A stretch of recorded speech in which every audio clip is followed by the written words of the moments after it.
Hello and welcome to another daily inspiration by turbomind.com. Today we're going to see the differences between men and women, and we're going to read a little bit from the #1 international bestseller, Why Men Don't Have a Clue and Women Always Need More Shoes. From page 117, it is a universal theme that a male friends will joke that his permanent relationship with a woman or marriage is a clear sign that the unfortunate man's life, as he knows, is almost over. Once you are committed, she will have you by the balls. They will laugh. Say goodbye to half your house and 90% of your sex life. They will chuckle. And then there is a warning, usually from a single man. You will need permission to sneeze now that she's giving you the handcuffs.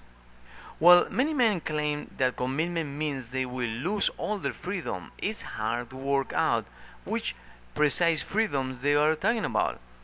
When you do pin them down, they will talk about the freedom to come and go as they want, not to talk if they don't feel like it, never to have to explain their actions or justify their behavior, and to have as many women as they want. At the same time, however, they want love, nourishment, and lots of sex.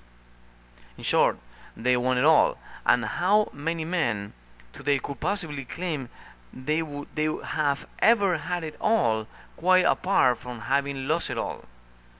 This way of living might have once existed in an ancient harems of Arabia and is still practiced in some primitive cultures, but most men today stand little chance of ever even sampling such living conditions. The only way to live a life of complete freedom is to live alone on a desert island where there are no rules.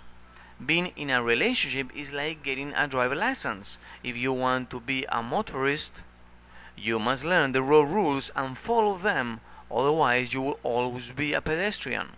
A relationship is simply a negotiation with rules. If you want love, friendship, sex, and a person who will nurture you, you must offer something in return. You cannot have your cake and eat it too. What women expect in return is love, devotion, and loyalty. The last thing in their minds is taking away a man's freedom. So you have to choose between freedom and between being committed and in love, and there is always a midpoint in negotiating everything. We can negotiate our way out too. Continue from the book 127. In-depth study into why male brains are so singularly focused, what we describe as monotracking. We receive such an overwhelming response to this section, we will summarize it again.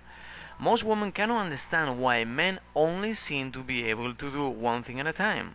A woman can read while listening and talking, so why can't he? The reason is that a man's brain is compartmentalized and specialized.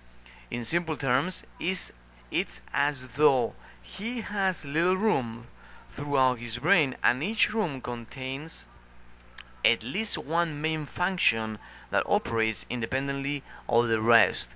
The cords that connects his left and right brains hemisphere, the corpus callosum, is on average 10% thinner than a typical woman's and carries about 30% fewer connections between left and right. 96% of the world's technical experts are male. They are excellent at performing that one skill. Understanding the male one thing at a time mentality is one of the most important things a woman can ever learn about men. It explains why man turns the radio down when he reads a map or reverse park a car. Very interesting book. Again, Why Men Don't Have a Clue and Women Always Need More Shoes.